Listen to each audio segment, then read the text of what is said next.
মিঠা এরপর ফের টিভিতে কামব্যাক, ছোট পর্দায় ফিরছেন সৌমিত্রিষা কুণ্ড। বিস্তারিত জানতে ভিডিওটি দেখুন। বাংলা টেলিভিশনের সুপারহিট মুখ সৌমিত্রিষা কুণ্ড। মিঠাই হয়ে তিনি মন জয় করেছিল লক্ষ দর্শকের। তারপর দেবের নায়িকা হয়ে বড় পর্দাতেও বাজিমাত। তবে এবার অপেক্ষার অবসান। দীর্ঘদিন পর ছোট পর্দায় ফিরছেন মিঠাই ওরফে সৌমিত্রিষা। ভক্তরা রীতিমতো উচ্ছ্বসিত। এতদিন তাকে না দেখে যাদের মন খারাপ ছিল তাদের জন্য এ যেন বড় সুখবর। নতুন চরিত্রে, নতুন গল্পে আবার টিভি পর্দায় ঝড় তুলতে আসছেন অভিনেত্রী। এই কামব্যাক কতটা ম্যাজিক আনবে সেটা দেখার অপেক্ষায় টলিপাড়া।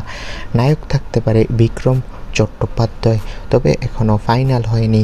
বিক্রম যদি সৌমিত্রিষার বিপরীতে নায়ক থাকে তাহলে তো ফাটিয়ে দিবে এই সিরিয়ালটা। তো বন্ধুরা, তোমরা কে কে এই সিরিয়ালটা দেখতে আগ্রহী কমেন্ট করে জানাও। ভিডিওটি ভালো লাগলে একটি লাইক দেবে। সকলকে অসংখ্য ধন্যবাদ।